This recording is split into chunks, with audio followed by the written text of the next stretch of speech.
All right, let's do it live on a Friday edition of Cleveland Browns Daily. I am merely Beau. He is the great Z. You are off next week. I have this information is now given to me that you are off next week, correct? All next week? No, just Monday, Tuesday, and Wednesday. Oh, Monday, Tuesday, Wednesday. Okay. Yeah. So I did that. I like that. That's a nice way to do it. That's what I did when we did it in March. What is your, like, if you just give the people, like we like to set expectations, set a bar. What is your effort going to be on this program? Do you feel like in your mind your car is started and you're ready to go? As an analogy, like, are you 1 foot out the door on the vacation? Are you still firmly feet planted in the ground? Where's your head right now? No, it's a good question, and it's one that definitely needs to be asked, and I have to be introspective about it. But I'll tell you this: if I was going to the airport today, like if it was Show Airport, forget it, full mail-in. But I'm not leaving till tomorrow. I still have to pack. I've got things. Things that I still have to do. So no, I'm fully locked in, and I feel oftentimes when I'm going on a vacation, it's like let's leave it all on the field here. Let's leave it all on the court, as it were. 2 ways to do it. Right, and then I'm gonna go vacay. I come back, and then I'm gonna have 2 days on, and then get right into another weekend, which is gonna be glorious. My daughter will become a teenager 1 week. From this Sunday. Yeah, she's 9 days away from being 13. Still dating that guy in the jorts? The jorts. I mean, my mom's reaction, her grandmother, who knows her and knows she does not have a boyfriend. Spent time with her? Was with us on that entire day. That weekend. Was still befuddled that, when did this happen? Who's her boyfriend? I thought maybe she was keeping it a secret. Oh, it's just fantastic. And she knows about the story stealing. She's fully immersed in it. She's aware. She was the original, S's original victim was often my mom, just because she fell for it every single time. So would he do it? Would he do a situation where he told a story about you as if it happened to him, to her? Yeah. And one that she would have known? And lots of times she'd be like, oh, wow, that happened to Nathan, too. That happened to Yeah, no, it only happened to me. It only happened to me. Right. Did not happen to S. Yeah. Zero chance.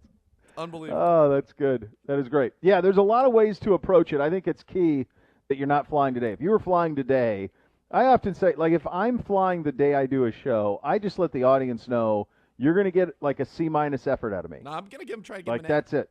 I'm going to try. Well, I think you can. I think it's in play because you're flying tomorrow. Right. So you've got, we're here. We might as well dominate. I mean, huge be it. There's no reason not to. But if you were flying if you had like a 407 departure, forget it. You're done. It's done. So we have that to look forward to, which is nice. So that's good. Yeah. Yeah, and this is the first one for you in a long time, right, brother? This will be the first time that I have gotten on a plane since March 11th, 2020. Yeah. We drove to North Carolina. This will be the first time that I have gotten, and that was just in February. This will be the first time that we have gone out. We will go see the sun. We will see the water. Yep. We will water. All Other of these humans. things. Yeah, like not just a lake, not just a pond, an actual body of water. Yep. There will be sand involved. Sand, sure. Cocktails. Oh, just beautiful. I'd imagine. Absolutely fantastic. Some fresh seafood. Yeah. Sure. Yep. Well, that's a good place to get that seafood. Let's get into the OBM Hot Topics. Ohio Business Machine preferred copy provider, your Cleveland Browns, with all the X's and O's for your office.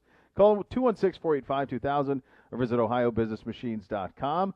Day 2 at the Masters underway. I'll start by saying this. There's very little, and this has been the case before you do the Masters. Let's just acknowledge for the people, there's very little going on in the National Football League. Yeah. This is the quietest offseason ever. Ever. I don't recall one ever. You guys have been around it a lot longer than I have, but just in the time that I've been doing this show, I don't recall an offseason with so little going on. We had the spike in free agency and then off a cliff.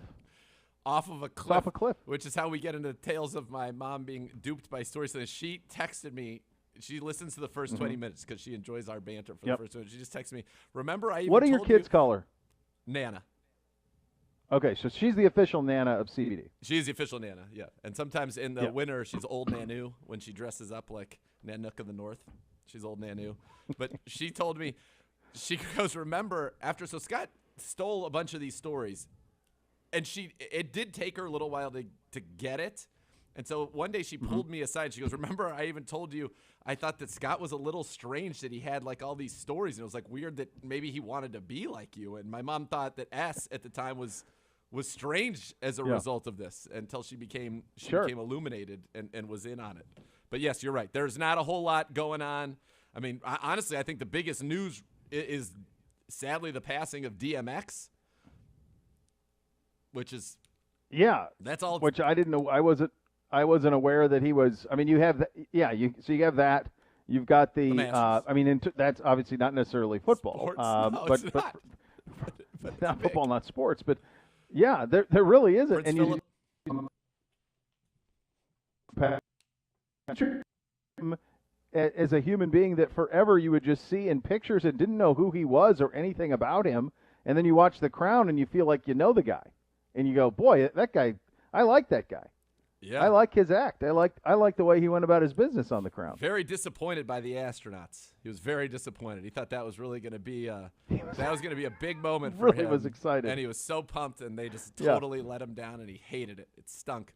Tobias Menzies, though, who played him, was also Sir Edmure Tully in Game of Thrones, and is also plays multiple characters at a very high level in Outlander, which you know that I am very much into. And I would say at his best, as Brutus of Brutus fame in the HBO series Rome.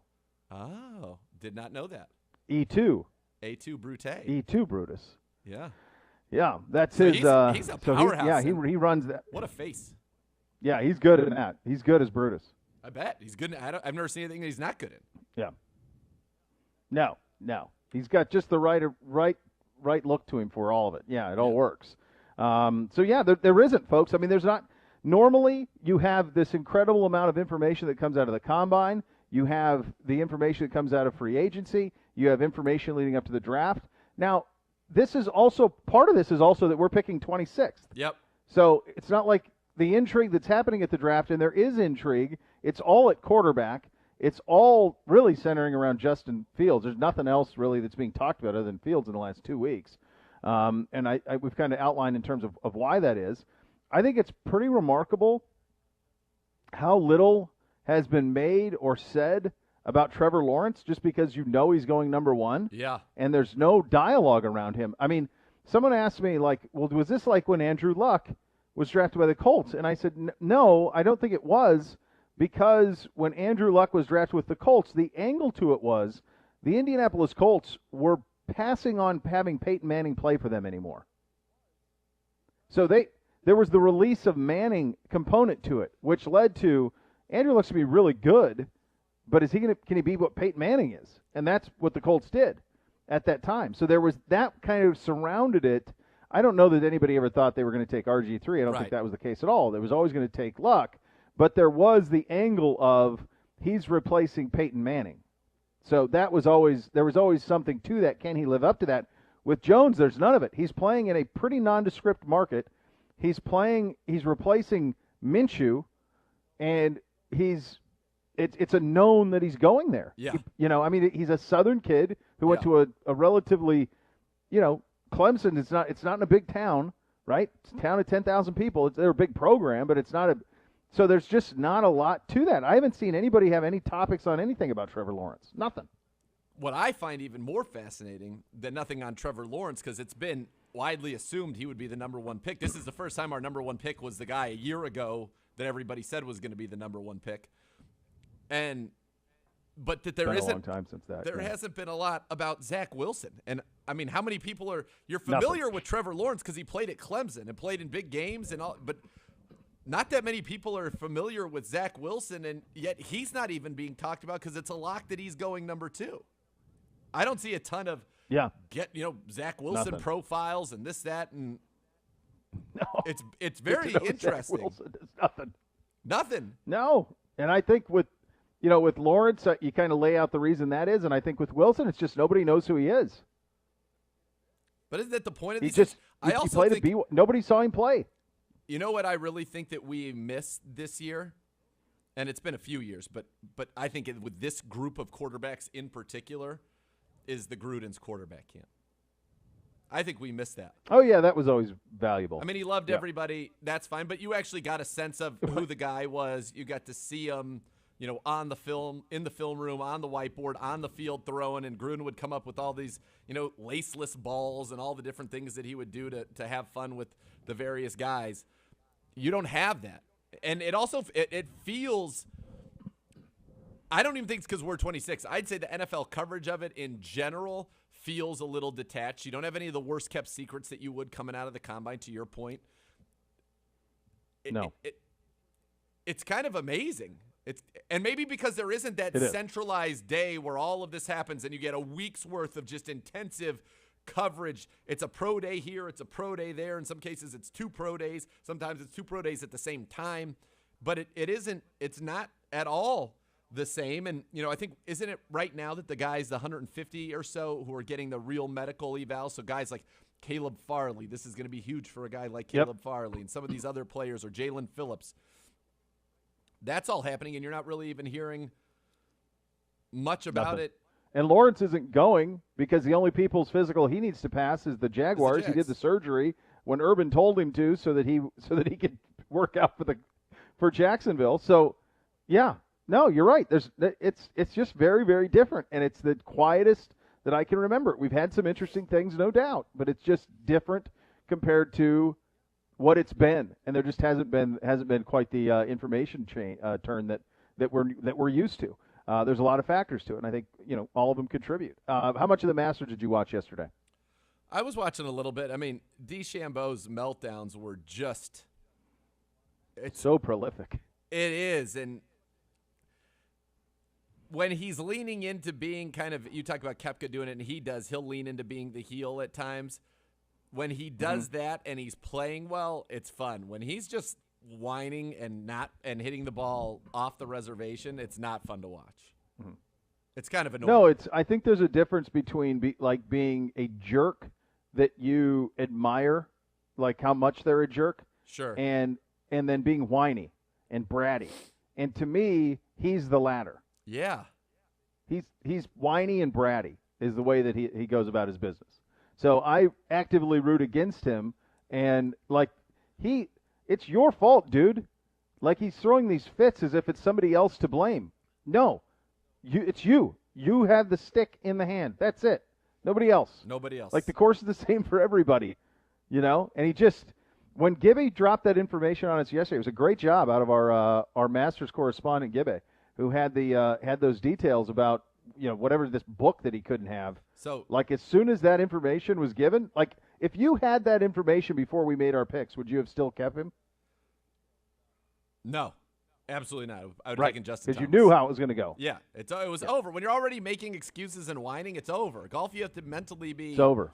You have to be totally locked in. So the official teaching pro of CBD, Mike Dixon, called me, texted me yesterday. He said, the Greens book is a computer laser scan. Bryson uses a version of Aimpoint called Vector. His caddy taught me Aimpoint.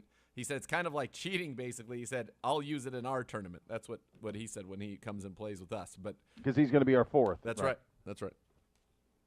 Okay, so it's basically, and you can use it at other tournaments, but you can't use it at... Supposedly so, yeah, at Augusta. Yeah, Augusta said not. Yeah, there you go. I do love the fact that DJ won at 20 under, and that ain't going to happen this time around. No, not even close. That's kind of what I was hoping for. Remember, I think sometimes we take par for granted with the way that these pros annihilate golf courses. And in what I always was taught was par is that's the goal. The goal on a par 3 is to make a 3. The goal on a par 4 is to make a 4. If it's par 72, shoot a 72. And I like it when the courses are so tough that being around par means you're in the hunt. Because sometimes they make these look like it's like Tiger. It's like a video game. It's way too easy. Yeah. Gibby, what are your impressions here on as we were into day 2 now? I'm loving it. I feel for some of the guys. Like, I watched Phil Mickelson on a par 5 this morning. Bomb a drive. Second shot in was 217. 217 to the green off of a monster drive. Yeah. Puts it short of the sand in front of the green. Then duffs it into the sand. Hits it over the flag on the green. Misses the par putt for bogey.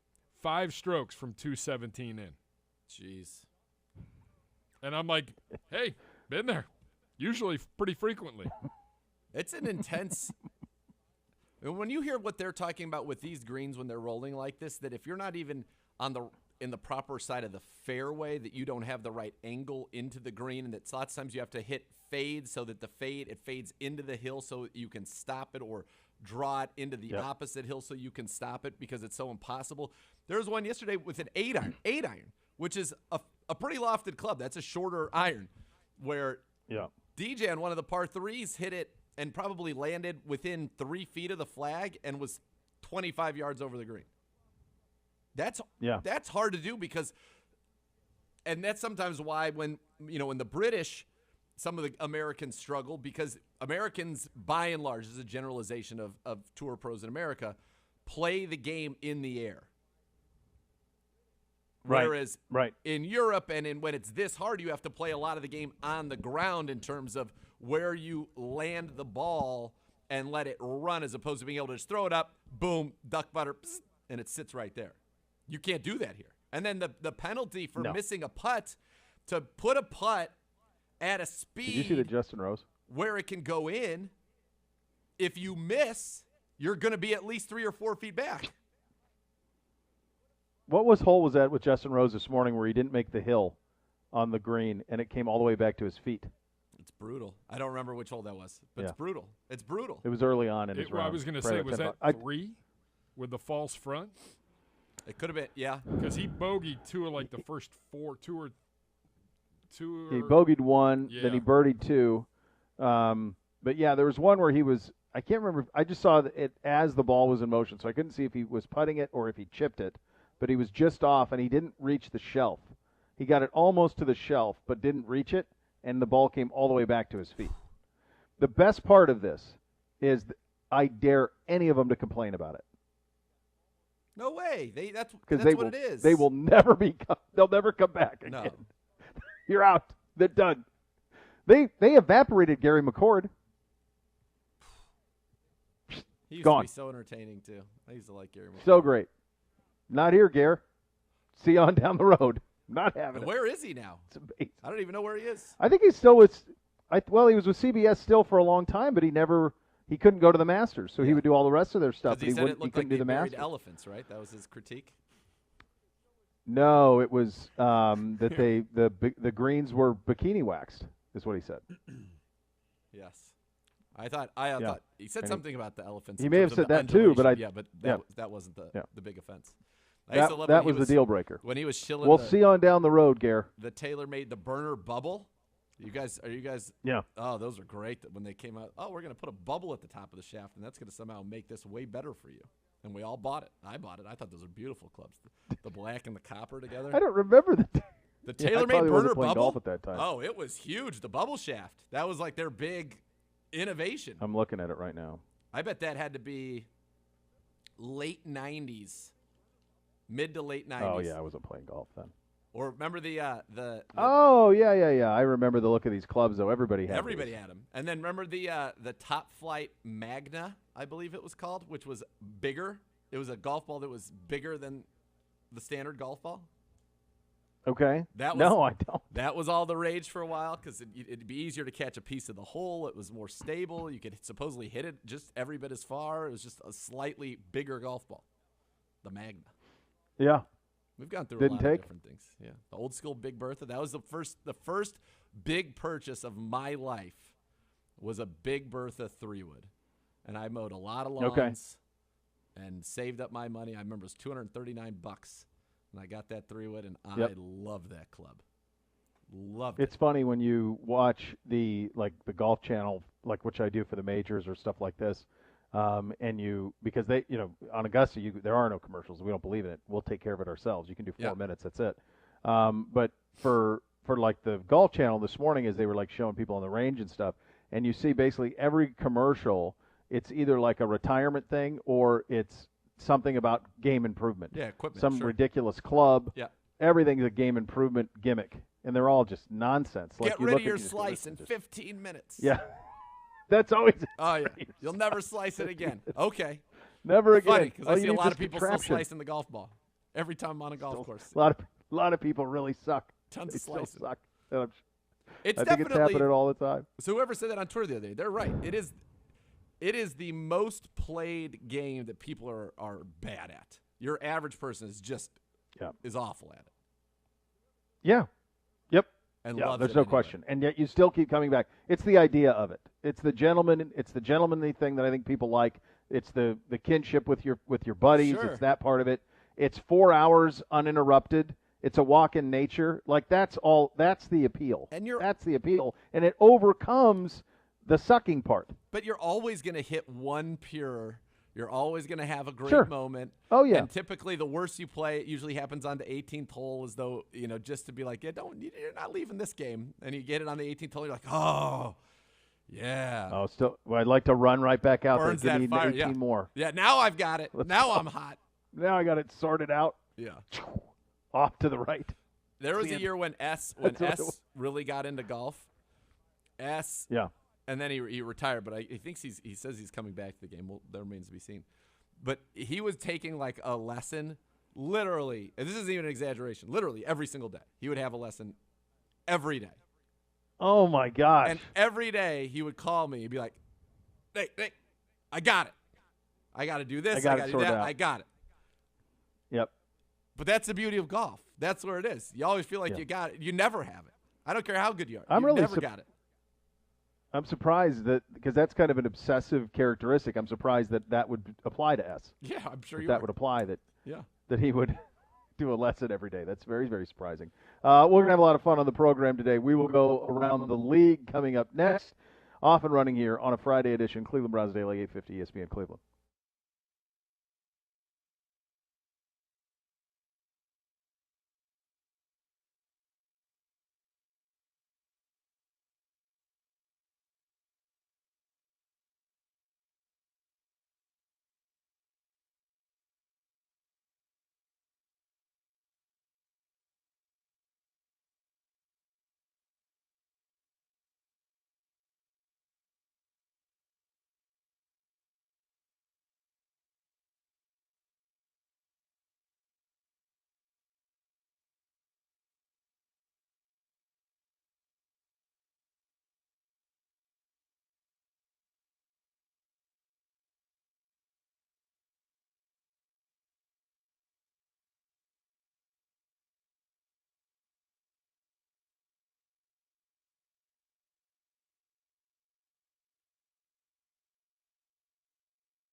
All right, welcome back into Cleveland Browns Daily on a Friday edition. Beau Bishop here for my great friends at Weather Seal Home Services.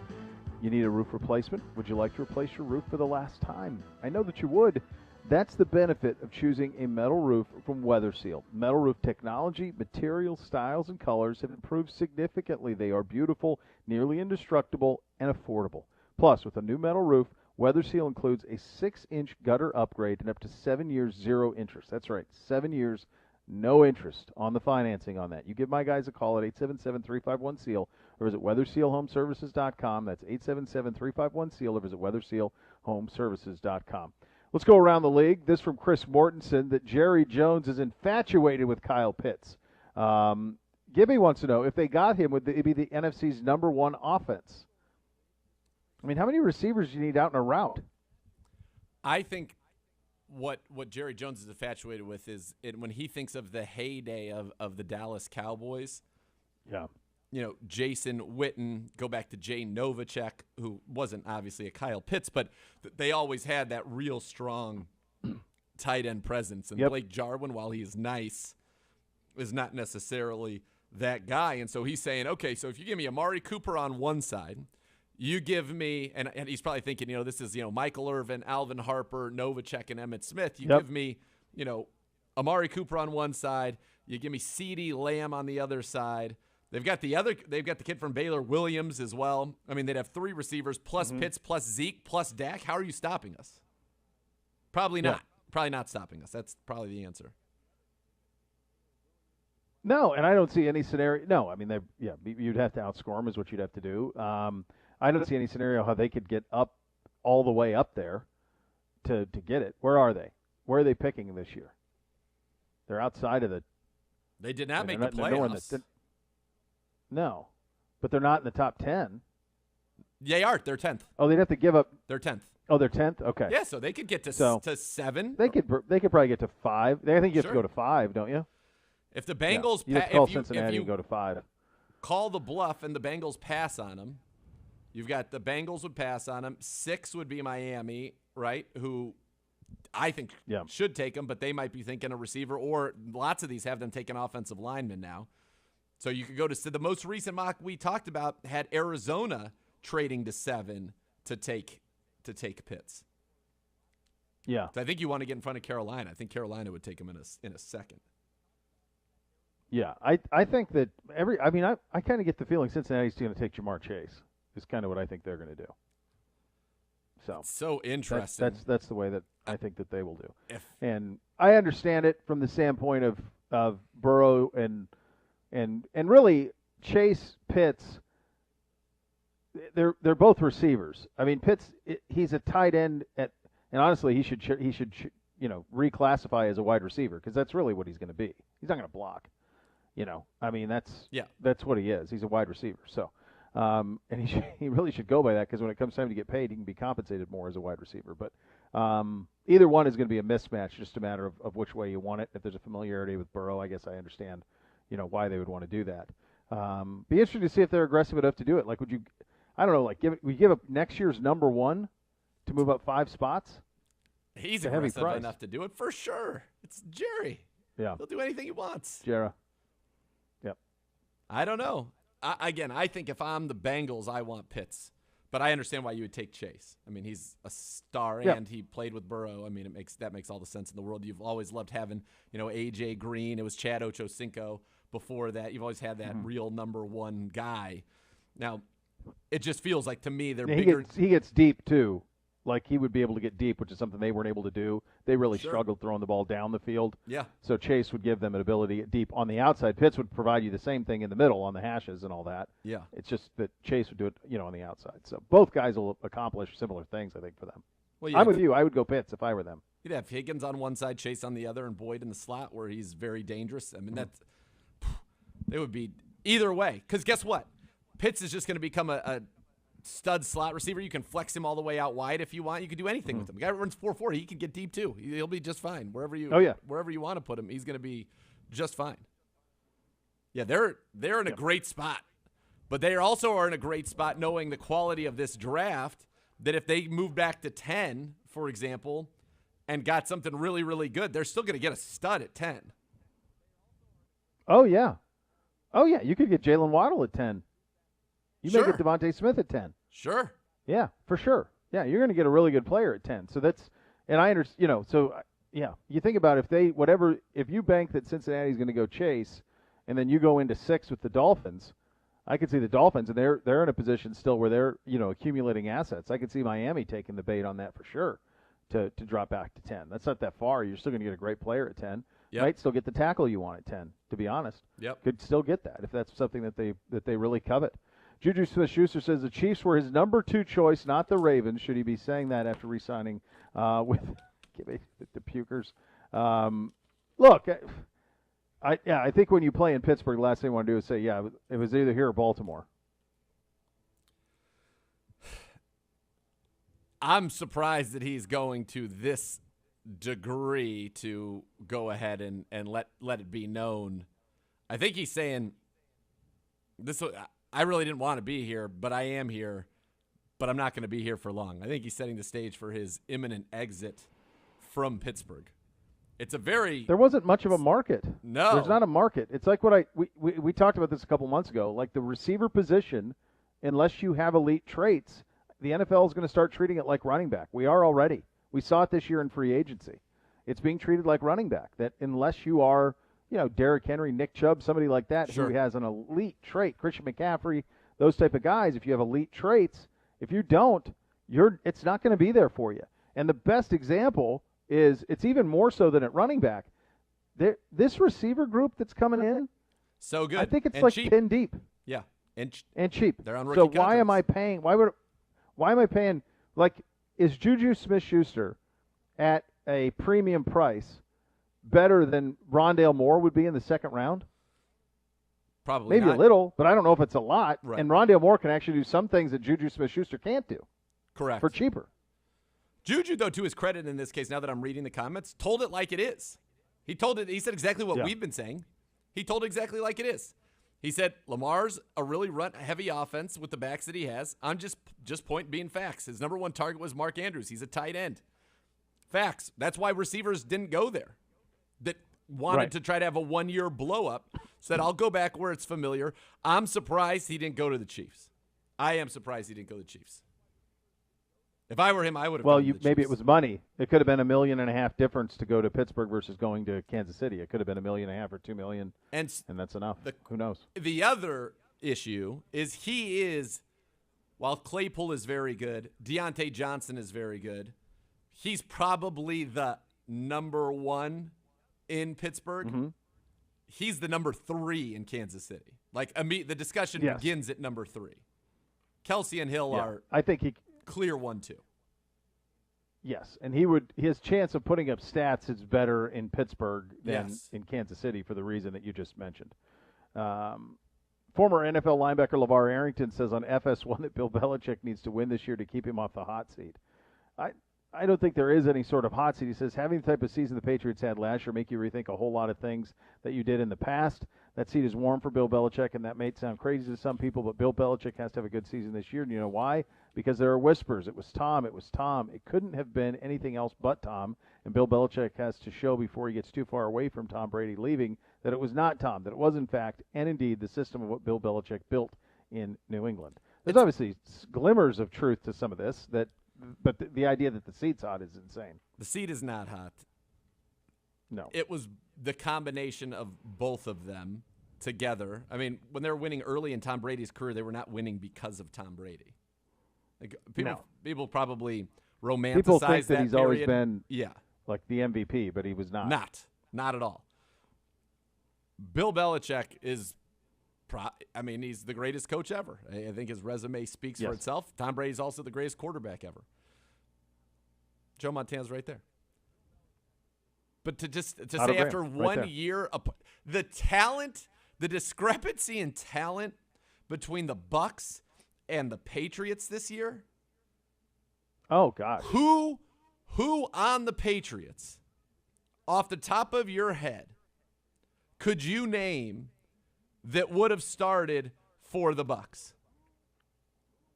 Stephon Gilmore? Devin McCourty. Oh, I just going through their offense. I don't know, like on their offensive line, if there's somebody I'm missing. Maybe. I'm sure there's somebody Thuney, right? Because he would have been there. So John Thuney would have started in Tampa.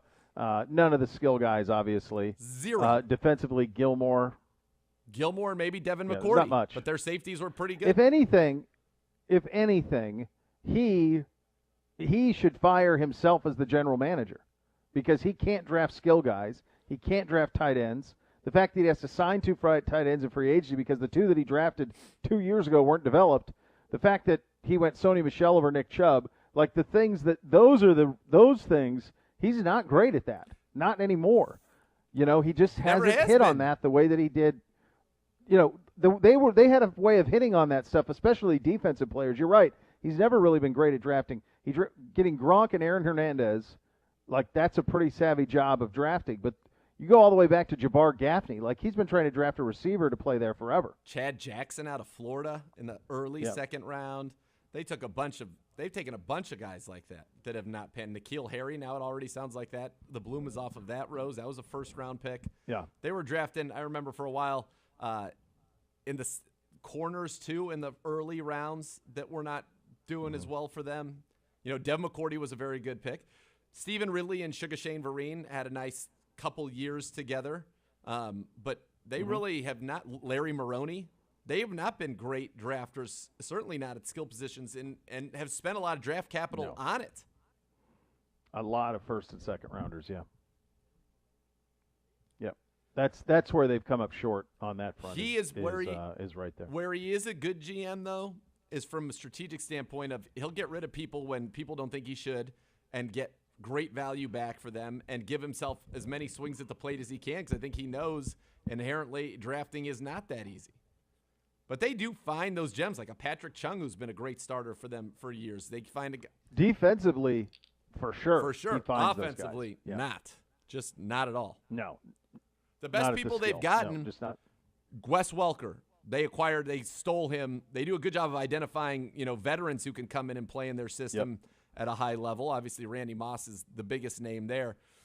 They did draft Edelman, though, right? Julian Edelman, that was one of their few that they hit on themselves. But Amendola wasn't one of their – they didn't draft Amendola. No,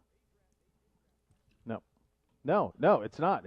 It's just not there at the skills. So that is something. Now, I'm fascinated to see. I think they're one of the most interesting teams, not because I'm going to love watching them play, because I think the style they'll play will be rather boring. But I think them trying to go big and physical and run it at you with Cam is going to be fascinating to see if it works, as everyone's gotten quicker and smaller at linebacker, to see if that's the type of way that works. I think you got to have a big power back in that mix too to really batter people. Yes. You want to be able to do it off the zone read. Right now they don't really have that. So be interesting to see what they do there. Be interesting to see what we do at defensive end, and still some rather large names in free agency out there. We will go with that. And an NFL legend turning 85 today, but remembered by us first for something other than what he's remembered by most of the young kids. To that coming up next as well. Cleveland Browns Daily, 850 ESPN Cleveland.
Welcome back into Cleveland Browns Daily. Beau Bishop for my great friends at Northeast Factory Direct.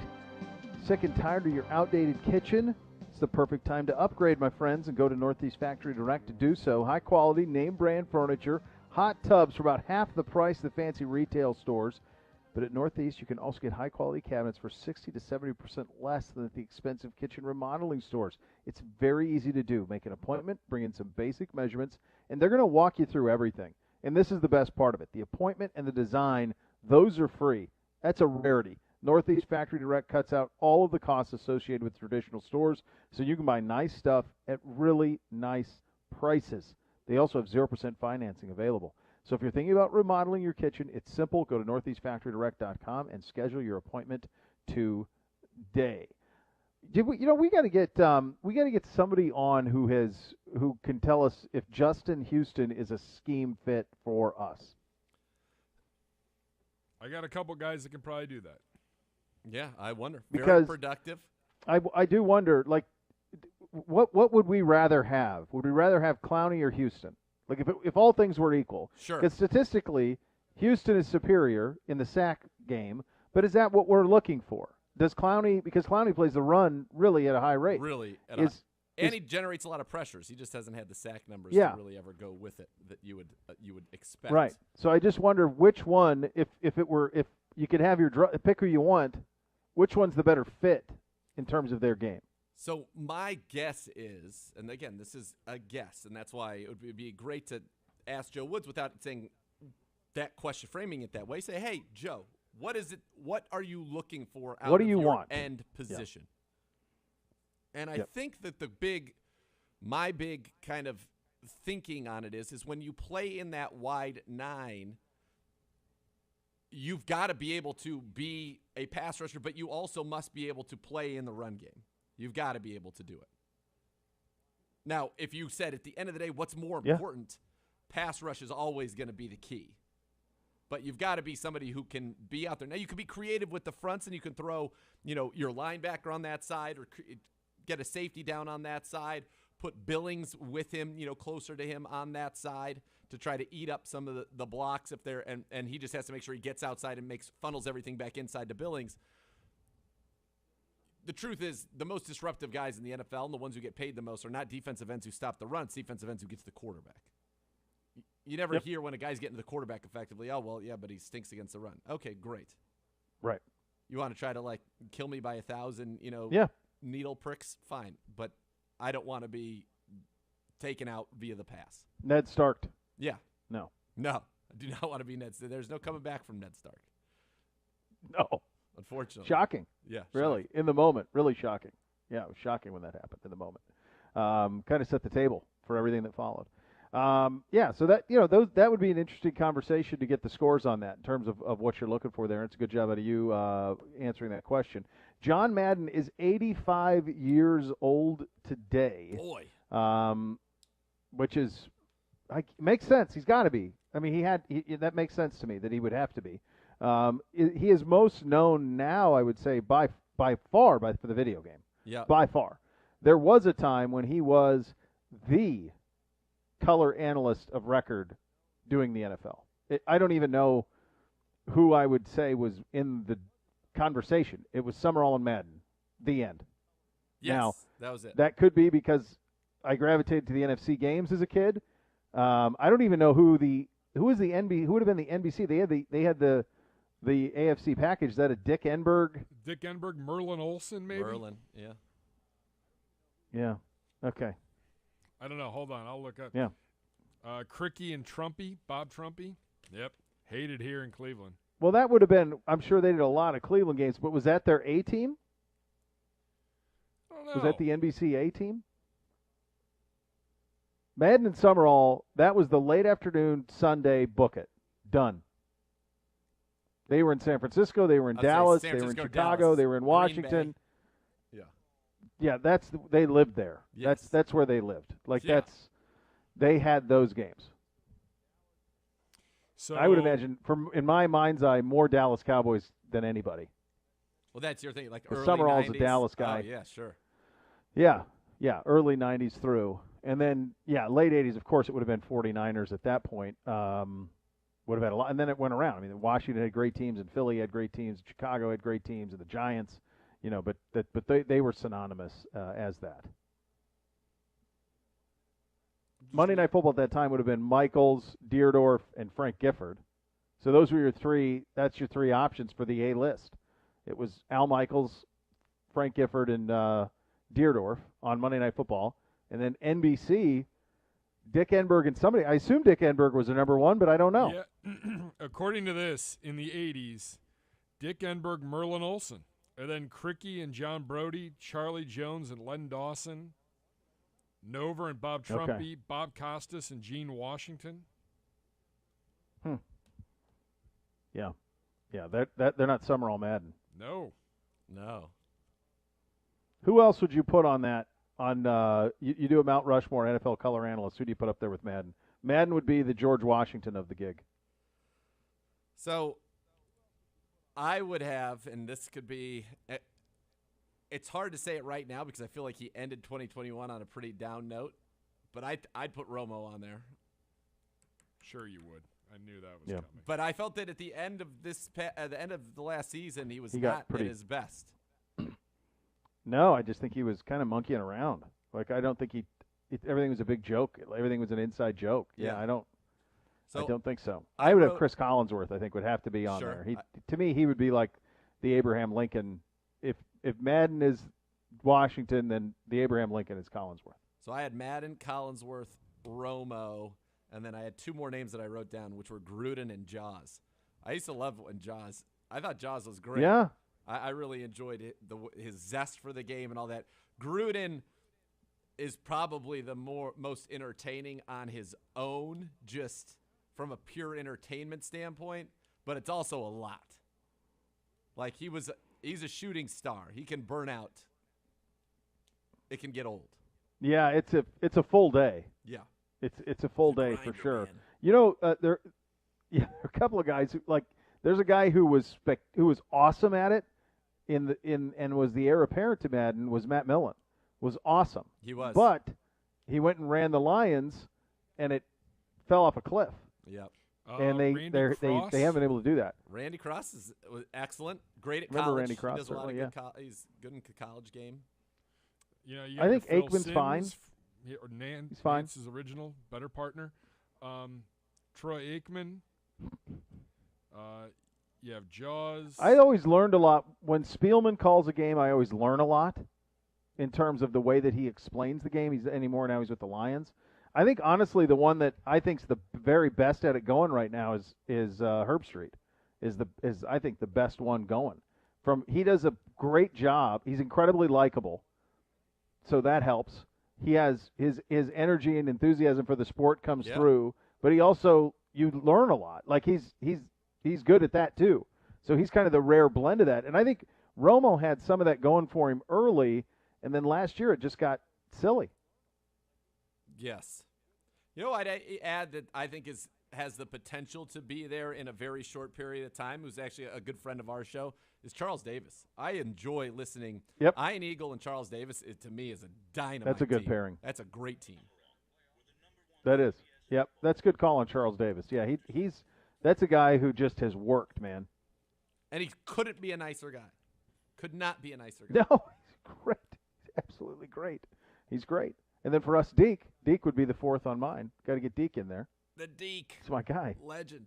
I haven't seen him in too long. It's been so long since last year in I know. training camp when he would come over and share a tent with us. He would. Sit right down. Hold court. Yeah. Break a little bread. Yeah. What do you think is what do you think would be the most important part of that job?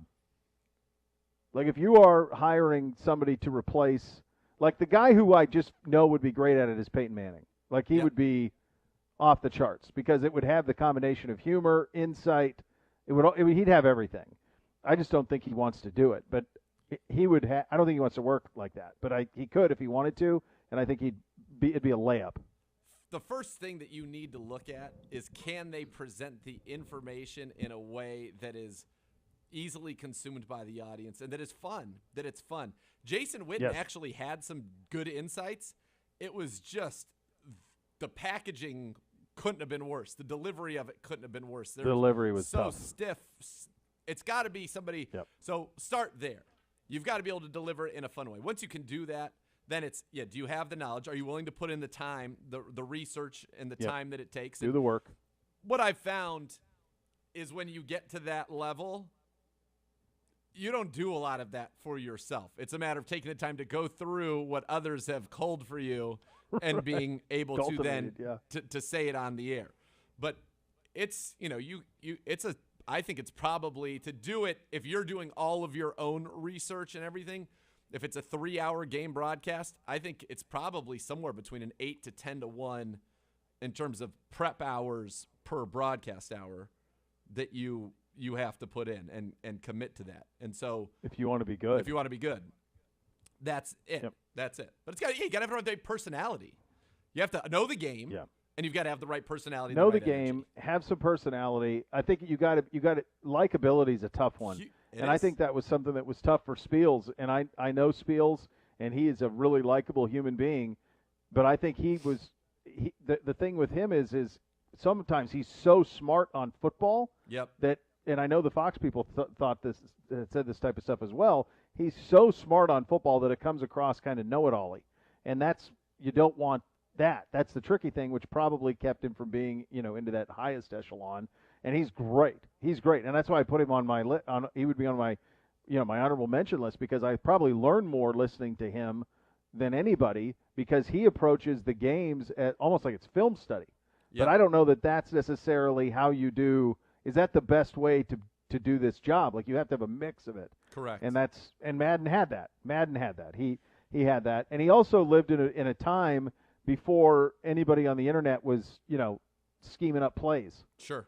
Dissecting game, like there was no NFL League Pass ability to watch the All-22s at that time. Right. It was the information he had was unique to him, and the other 12 guys who had that job were the only ones who were able to see it.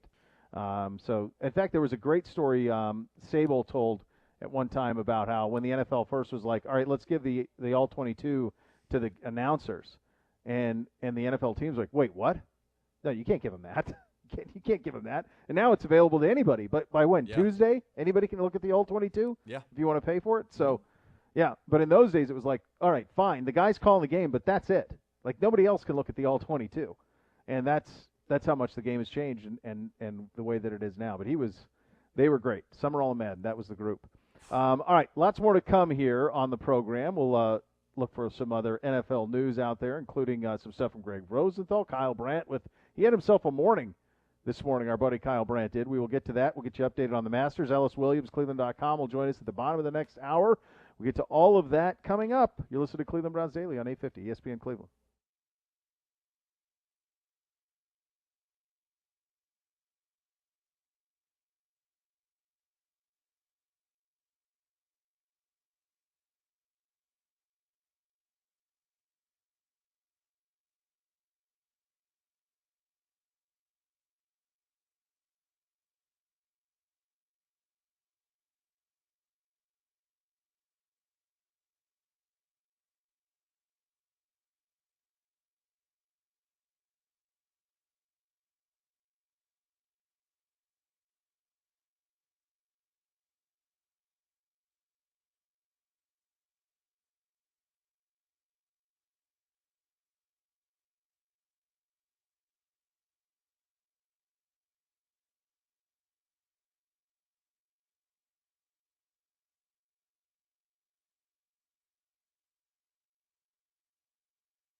obsessing over something like football can be a problem. If you're obsessing over gambling, it can be dangerous. Do something to take your mind off it. If you want some tips on what that could be, go to keepitfunohio.com for great ways to keep gambling fun. Do you think that when you go to Augusta, it is as green and white as it appears on television? Or do you think that Augusta National has a deal with the people that shoot it that say, this is going to be really green and those bunkers are going to be that white? No other course ever looks like this. So you and I both know people who have been there, and I have not heard one person say that anything other than it looks exactly like it looks on TV. If not, it's even better. It's even greener and whiter and People pinker, always say that. all of the things. So I don't think they're necessarily doing anything to enhance it, if that's the implication. They're doing nothing with technology to Sure. enhance it. They're not doing and they're anything. not painting. They're not spray painting. I don't know. No, they do that, I know, with the divots in the fairway. Divots in the fairway, and the grappers, anything that's wrapped there is wrapped in green. So that if anything happened to get on the ground, it would blend in. Right. So that's a smart job out of them.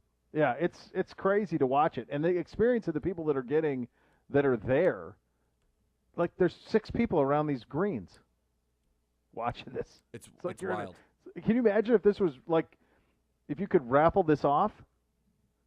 Like this experience, this year's experience at the Masters, how unique that would be. Oh. It's like I told a buddy of mine last year at the Memorial when Tiger was playing. He's like, he wasn't going to go. I said, dude, are they going to let you get a credential? He goes, yeah. I said, you need to go. Yeah. You're basically going to get to be in the only guy there in their force. You're basically going to be playing with Tiger Woods. You're not going to swing a club, but you're going to be able to walk with him around the course. There are no ropes. There are no humans. It's only media. Like, that experience would, if you put that up at auction, I can't even imagine what it would go for. You have to go. And he did. He said it was incredible.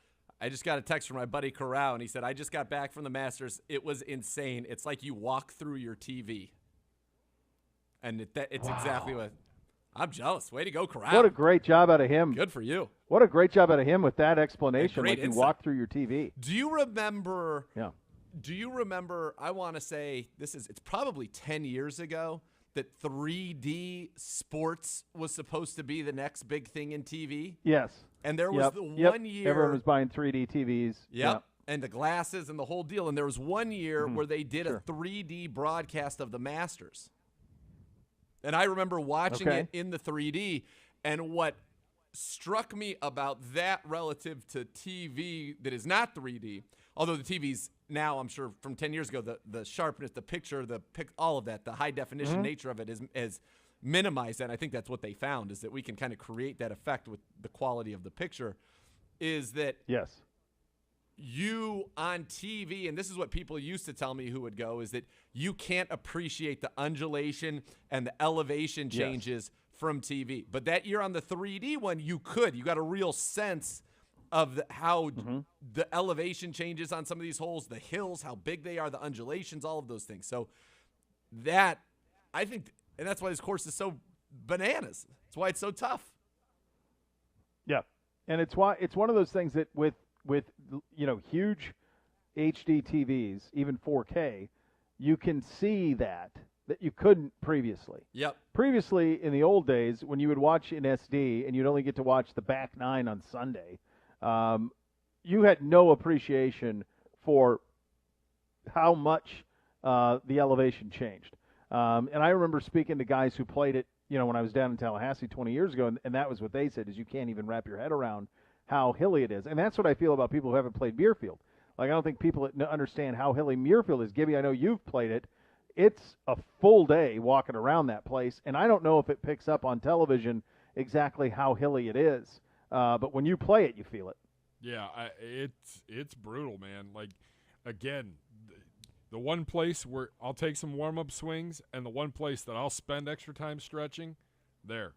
Because by the time you're done, you have to walk it when you play it.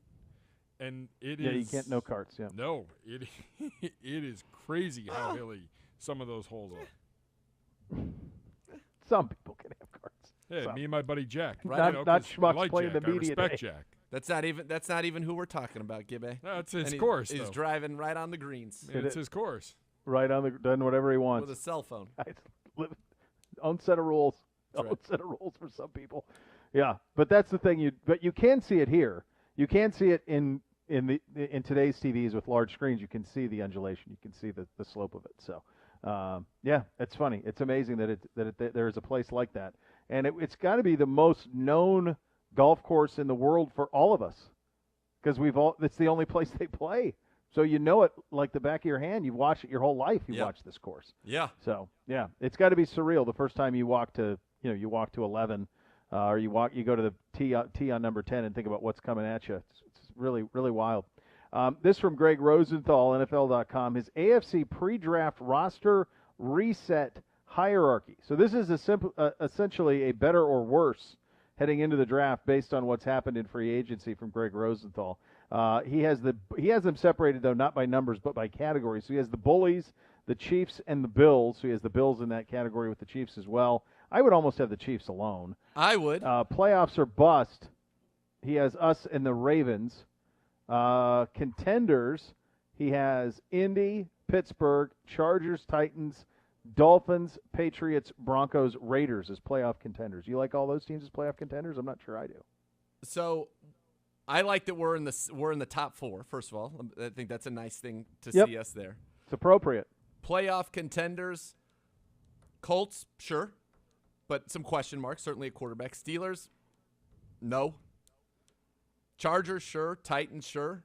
Dolphins, Patriots, need to see. Broncos, need to see. I think there are a lot of – he's covered the bases. I mean, there are a lot of teams that you could write out in your mind, okay, here's how they make the playoffs and here's how they miss the playoffs. Mm-hmm. But you could certainly concoct scenarios in which these teams make the playoffs. I think the Broncos, Steelers, Patriots still feel the farthest away to me from that group. Yeah, I would have Kansas City alone, and then I would have Buffalo with us. Same. I don't know that. I think us and the Ravens and Buffalo are all really, really similar. I agree, and I also feel like I feel pretty good. If you said we have to go out and we have to go beat the Bills, I think that's going to be a heck of a game. I'm not saying it's a lock that we're going to beat the Bills, but I like our chances with the Bills. No. I think we on paper are certainly on their level. And Gibbe, agreed. I know Gibbe saying, when did we anoint the Bills as the number 2 team in the AFC? I think it's a reasonable question. I also think that we match up really well. I think we match up really well with Kansas City. If we get another stud corner, I would say we match up as well with Kansas City as anybody in the league. Agreed. I think that our ability to run the football. Yep. In hit them in the mouth is, and I think we can. I know we can score with them, which is a tall order, but I believe that we can. I think of the teams in the AFC, we're the best equipped. Buffalo too. I mean, us and Buffalo, but Buffalo doesn't run it as well as we do. No, they're relying on you. You basically would need what you're going to need out of Buffalo is superhuman Josh Allen, is what you would need. He's going to have to outplay Patrick Mahomes. I don't know that we need Baker to outplay Patrick Mahomes for us to beat Kansas City. And that's with full respect for Kansas City. I think that's fair. I think that's a fair thing to say. Their Bills are really their defense is also excellent. They're really good. Excellent. Yes. Their secondary is terrific. The real deal. Yeah. Yep. They also are in a position we're there. where That's the reality. They could, even though they've used a second rounder a couple years ago on Singletary, they used a third rounder on Zach Moss, and those guys both actually ran pretty well for the Bills last year. But they're a team that's in a position where if they were so inclined, maybe Travis Etienne or maybe Najee Harris. Mm-hmm. And they say, all right, let's just fully load this thing up. Yeah, I mean, I think you kind of get like everybody. We all got you got to just find ways to score. So we had that story earlier about Jerry looking at Pitts. There's no such thing as enough offense. Yep. There just isn't. There's no such thing of it. Justin Thomas now to 4 under. It's a good job on him. That was very good job on him. That's the one that I'm gonna rue. It was DeChambeau or Justin Thomas for me, and I thought DeChambeau was maybe gonna go dominate. And if I had the opportunity, been privy, that would have been an easy switch, an automatic switch. Now the good news is, you would have switched it. I'll get a chance to maybe make that switch once DeChambeau gets cut, and then I'll bring him in for the final 2. There you go. I didn't know we could do that. You guys are gone. So if that's they get in that Masters. Yeah, once if somebody gets eliminated, you get to pick somebody up. Jeez, for the that's final information that's good to know. By the way, if you have guys who got cut, I wouldn't have known that. You're not going to be leading the group. Well, no, but I'm sure I have. I guess I don't know. I need Rory to pick it up to not miss the cut. Half my team's gone. He's gonna shoot 66. He's gonna shoot 66 today, and just it's all going to be a waste. All right, coming up next, we'll get you that Masters leaderboard. Plus, you'll hear from Kyle Brown on Good Morning Football this morning about which teams could challenge the Chiefs and Bills. You have that to look forward to, which is nice. You're listening to Cleveland Browns Daily on 850 ESPN Cleveland.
Be sure to catch the latest edition of the best podcast available. It's out now wherever you get your podcasts by going to youtube.com/Browns.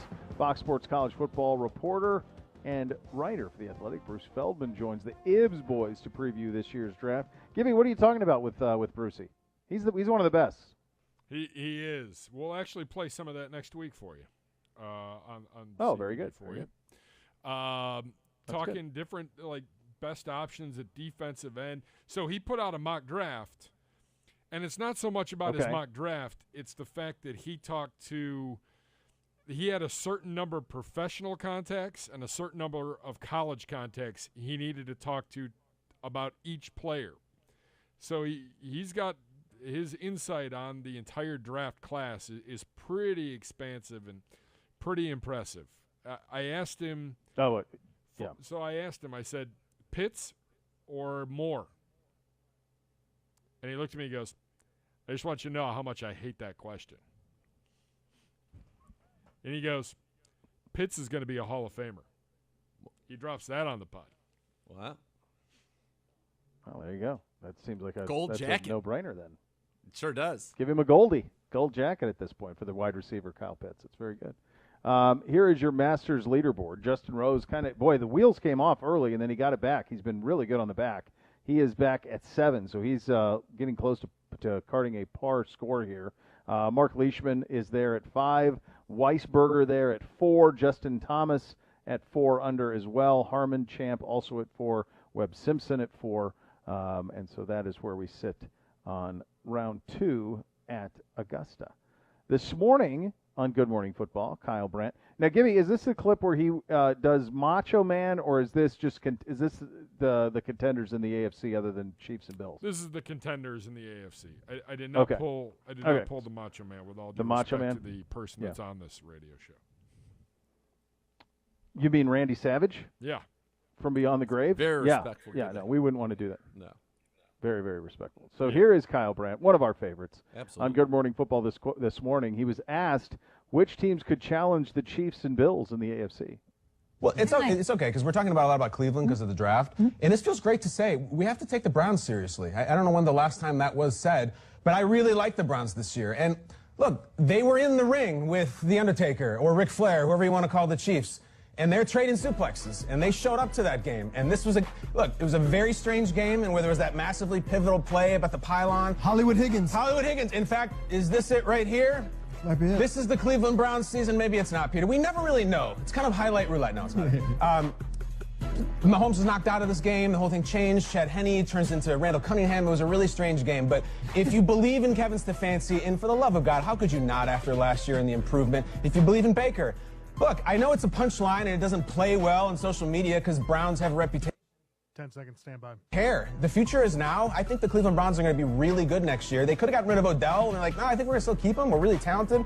Don't know what they're going to do in the draft, but you're up. Yeah, agree on all that. Let me ask you this. This is WrestleMania this weekend. What was your favorite one you attended, other than ones involving that had to do with Mike, because obviously you have a personal relationship with Mike? Wow, great question. Great question. And I've been very, very lucky to be at so many.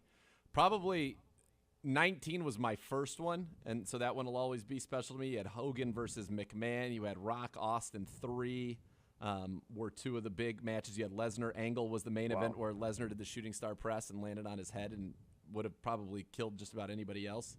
And that was pretty wild. It was at where the Mariners play, Safeco Field, which was a cool Safeco, huh? Yeah.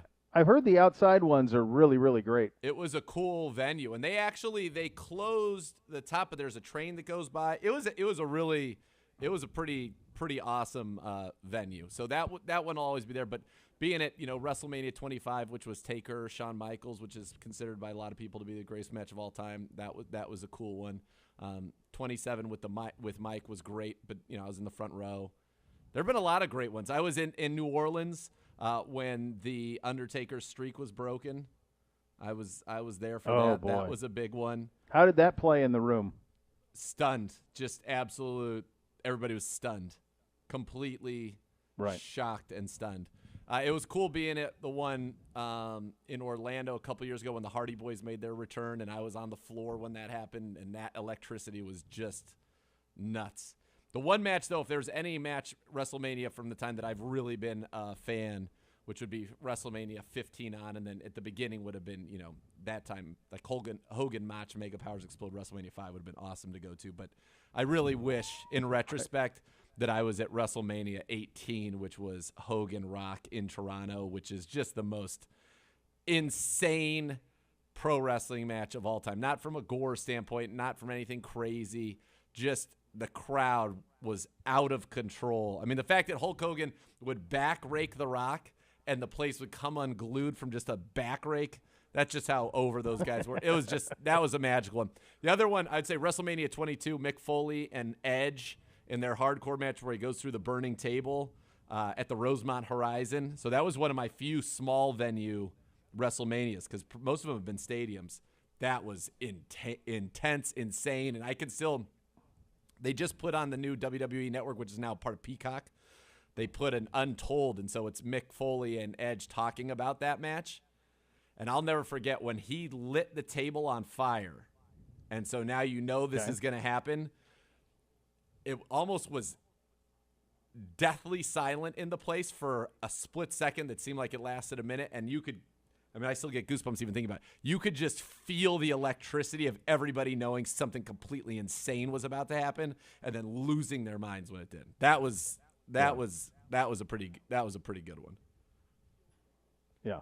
Yeah, that was the one I have not followed it in years, but as a kid, the one that I remember most was Hogan against Warrior. Was the one that 6. Was also in the so much was built up into that one. Yeah, right. So much was built into that because they were clearly trying so hard to make Warrior the next guy. Yeah, the next guy, and it was varying degrees of success. I mean, they put so much into him. He was just so crazy. And he was not, the wrestling wasn't great. So it was kind of at least in my mind's eye, it wasn't. I don't know how he's regarded, but that in my mind's eye, it seemed like you were intrigued by him, but he was such a different human being. And it's hard to imagine him carrying a company, but I think maybe he did. I don't know. How's he regarded, like historically? So there was a big falling out. He had a huge falling out with the WWE. He's still, he was the Miz's favorite growing up. A lot of people, there were a lot of people who were really into the Warrior, and then it just kind of got sideways. Like that was his peak. WrestleMania 6, what you described, was certainly his peak, and he would go on to have runs in various places, but never the same kind of had a falling out. I don't even remember who his feuds were with after that, like after the Hogan thing. I don't remember who. So his two best matches would have been a Hogan at WrestleMania 6, and then at WrestleMania 7. I'm pretty sure it was 7. Yeah. 7, yeah, because at 8, Mach wrestled Ric Flair. At 7, it was the Warrior against the Macho Man, and it was like a retirement match, and he kicked out of like 3 elbow drops, and that was pretty cool. But those were his two big ones. And then he kind of went off. He supposedly held up McMahon for a payoff at one event and said he wasn't going on unless he got this and that. So he was out of favor, and then he came back. He got inducted in the Hall of Fame. I was there, and shortly thereafter, I mean, like maybe within a couple days or a week, and I remember seeing him at the airport. He died right after he kind of came back and got in the Hall of Fame, and so now they have a thing where they do at the Hall of Fame every year, the Warrior Award. It's a family thing, and so he's back in the very much in the good graces in terms of how he's regarded and how his history will now be portrayed. They did a DVD on him which had all his matches, but was kind of like a hit job on him because that's what they would do for at times with people they didn't like. Yeah. So. Right. Yeah. That's the way it worked. Right. That's the way that it works, certainly. Ellis Williams will join us next, covers the Browns for Cleveland.com and the Plain Dealer. He will join us on myriad topics in regard to where we are in free agency, what possible options we have left, the big picture plans for Andrew Berry as well. So we have that to look forward to. It's coming up next. You're listening to Cleveland Browns Daily on 850 ESPN Cleveland.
Are you on the injured list? We can help get you back in the game. Call 1-800-ELK Ohio today for a free case review. Elk & Elk is a proud partner of your Cleveland Browns. Time to head out on the hotline and visit with our good buddy Ellis Williams, Cleveland.com, and the Plain Dealer.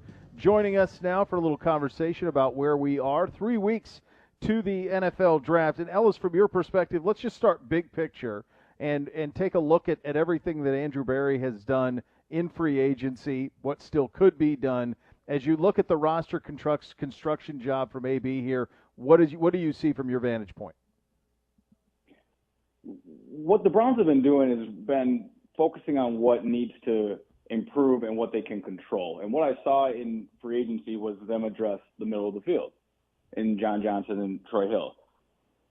Guys like Mark Andrews, Tyler Boyd, slots and tight ends have really given the Browns issues, and that was where they wanted to target their resources and shore that up, knowing that the pass rushing market was going to be expensive early and then calm down late.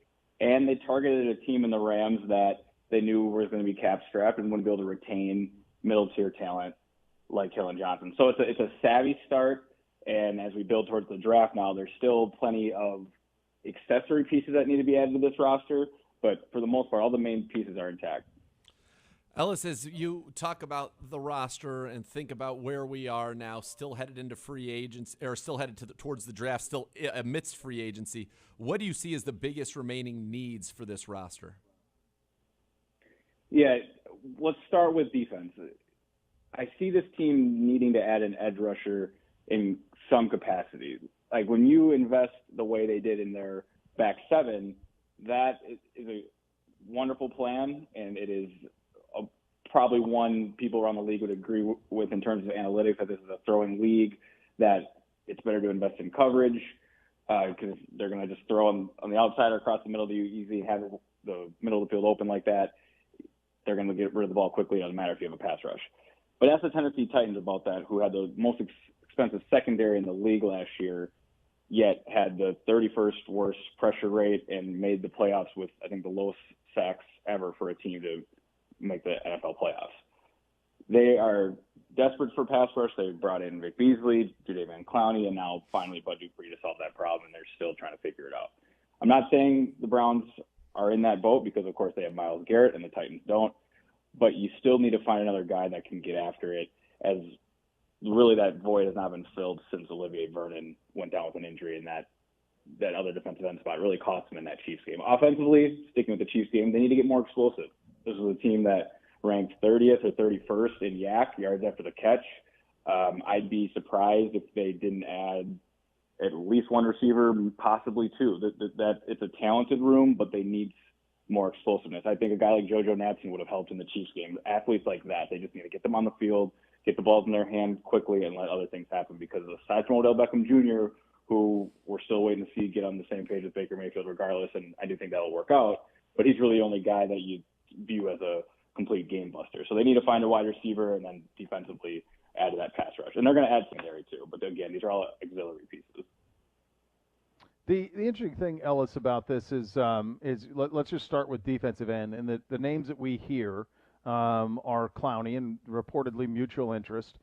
Justin Houston's another guy that we've heard this week would be would be a position of interest, which if that is what is done, then you're in a position at that 26 where you can have a lot of flexibility. It's kind of been our contention that they are not in a position now, because of what's happened in free agency, to have to go get any specific player or position that they can almost find. Now, certainly it'll be narrowed down, but they can almost find the highest rated of the things that we think they need, and you hit on some of them. Certainly corner is one, and defensive end is one.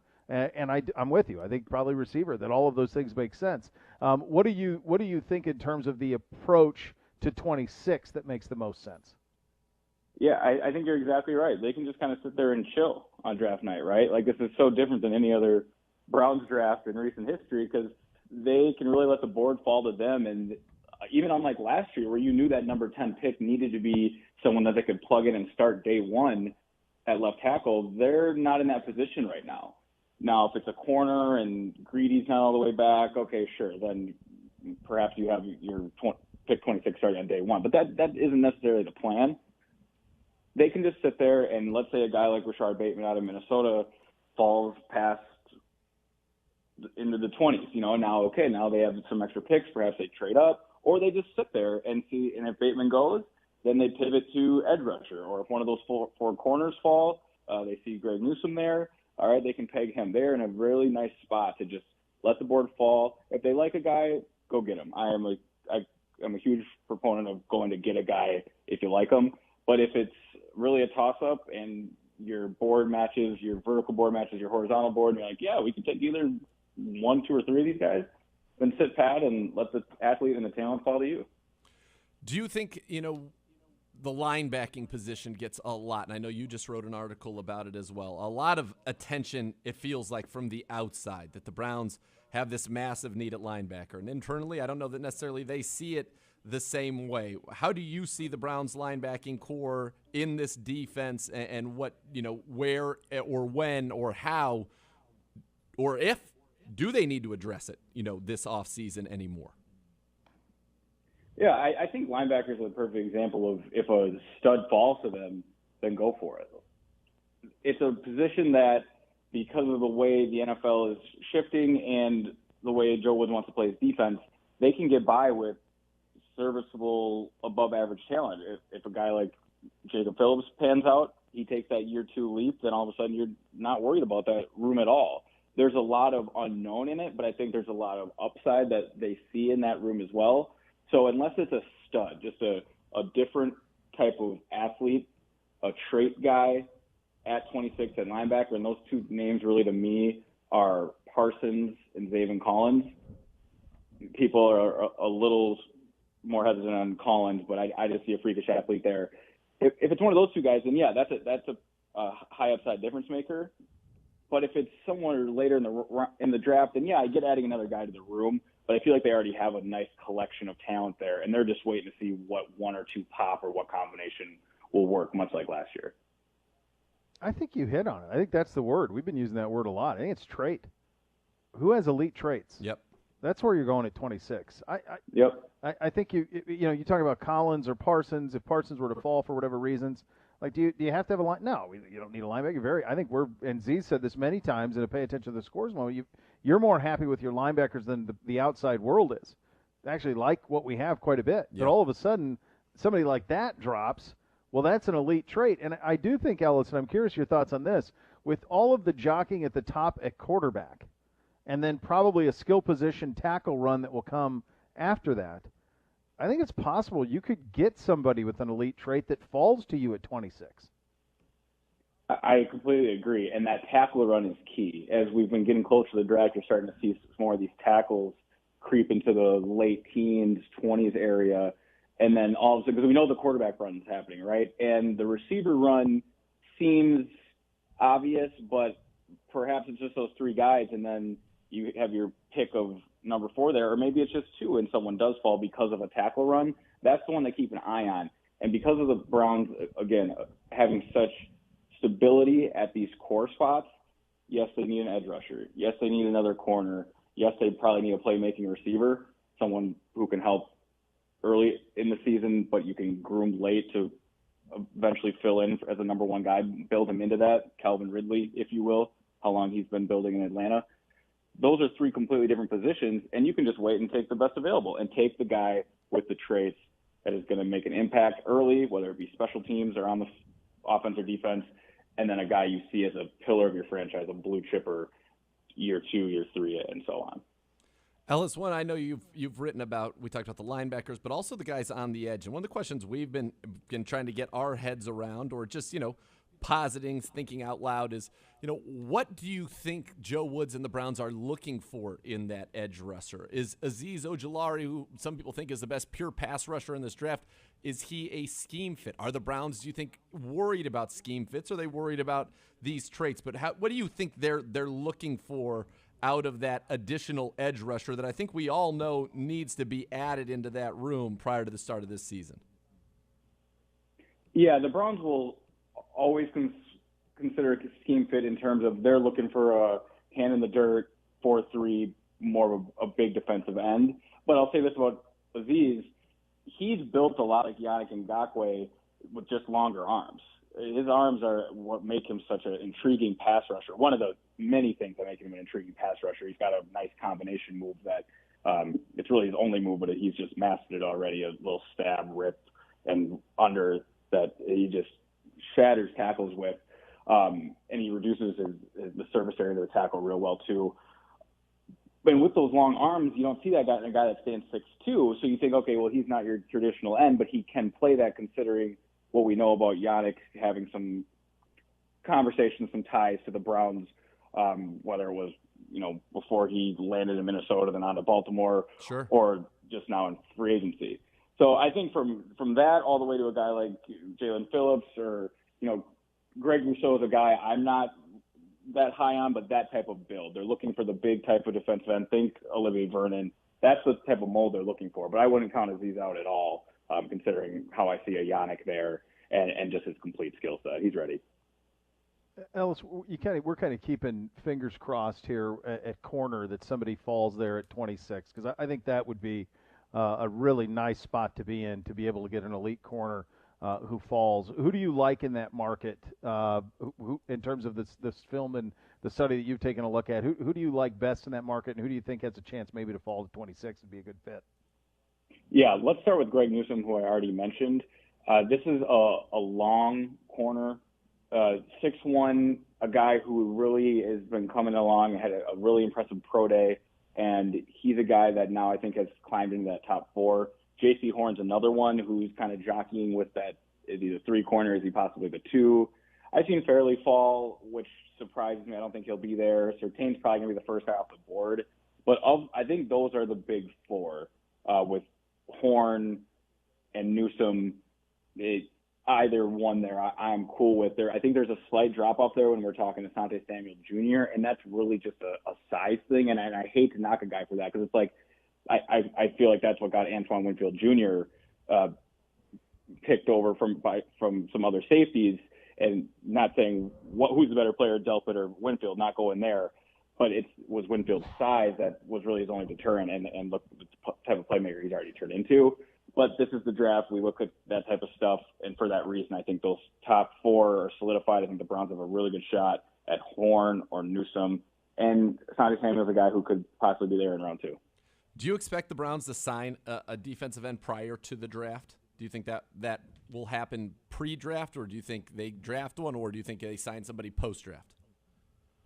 It's a great question. I actually was getting my haircut today, and my barber asked me a similar question. Like, is a guy like Jadeveon Clowney just waiting to see how the draft lands? Are the Browns waiting? Because if they get a guy they really like, then that gives Clowney less leverage. Like, I'm just speculating. I don't know the answer to any of those questions, but my gut, and I'm leaning towards that there won't be any movement until after the draft. Let's see how things settle.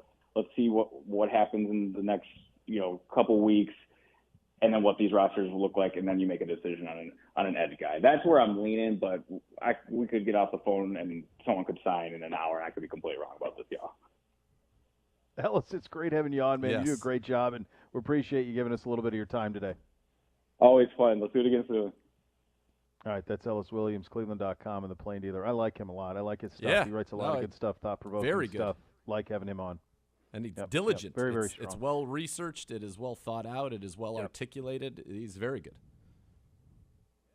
He's thorough. He's a good man. And thorough. Yeah. Indeed. Very much. Still so much more to come. So much. Listen to Cleveland Browns Daily. You're almost here. You're at the end of the line. Once I hear the so much. 8:50. Woo-wee. Hey.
If your game plan for the season includes buying or selling a home, Howard Hanna Real Estate Services has you covered. Visit howardhanna.com/GoBrowns today. We've spoken about some of the. Did you see what? I'm pretty sure it's Sandy Lyle is wearing today. Have you seen this? I did not see this. Suspenders? Oh boy. Oh boy. Suspenders with a golf polo. That's something. Pretty sure it's him. He's got to be one of the only guys with gray hair out there, right? Yeah. Gosh, Scotty Scheffler on 17 just missed about a 1-footer. You hate to see that. Jeez. Your boy DeChambeau had it rolling a little bit, and then he went to 16, and he's not close. So, but he should be able to two-putt for par to keep it at 1 over. Where are we in our rankings, Gibby? Yeah, Gibby, where are we now? If he's 3 under today, that means that's Sandy Oh Lyle. my goodness. He's wearing suspenders. See? Yeah. Wow. Look at that guy. Wow. What a bold move. Very bold. When's the last time you've seen, other than Gordon Gekko, it's not like you see people running around in suspenders anymore. No. That's right now, Zegura, last place, 8 points. Bishop, second, 12 points. 10. First place, yours truly, 23, but it is early. He's beating both of us. What happened? Did my Big Z guy fall apart? Right now, I think Rory and DeChambeau are killing But don't it. you have Rory? I do, but I also have JT. JT, sure. Koepka's killing me today. And I haven't had Deej. Who has Gibby. Deej? Yeah. I have Deej. Me and you both do. And you have Deej. So Bishop today. Yeah, we have DJ. Both have Deej. So what's my amateur doing? What's the Big Z doing? Hold on. Big Z. He was at 2 under for a long time. Maybe the Scottish guy's blowing up for you guys. He must be, because you guys both have the Scotsman amateur. Oh, yeah. We got 7 points from Robert McIntyre. First timer. Wow. Your boy Z, little Z, is at -1 today. 1 minute. 1 minute. So he's 3 under for the tourney. How's he not propelling me above 8? Outrageous. Yeah, you'd think you'd be more than that. Yeah. Well, I think DeChambeau's pulling you back is the problem. He's not 1 under. Oh. He's got -1 point. Gotcha. Which means he blew not up. Good today. Gotcha. Not great. Sad. Not great. Come on, Big Z. Well, that's something. Z, live large. I know you will. You on vacation, I just feel like is the most fun any human could ever have. It's going to be pretty great. I'm pretty excited. Gave the boys some advice. Told them where to go. But that's for the places you were telling me, that's for Fort Where are Myers, you going? right? No. Oh, those are for the You're Keys. going to Florida, Those right? are for the, yes. Oh. Yes. Okay. All right. stuff Oh, within 20 God. minutes of where you are. Oh, boy. Go live. Gibby. Oh, we will. I'll give you the Fort Myers stuff later. Later. Okay. The all right. pavilion is for Fort Myers. Yeah. But everything that's what I else. was saying. This is all the Keys. Okay. Oh, gosh. boy. Oh, my gosh. Well, what a That's tremendous so- machine you'll be. Yeah. What a tremendous machine. All right. Enjoy it, buddy. We're back next week. We'll do the best we can without you, which is, whatever it is. Have a great weekend, everybody. The next level.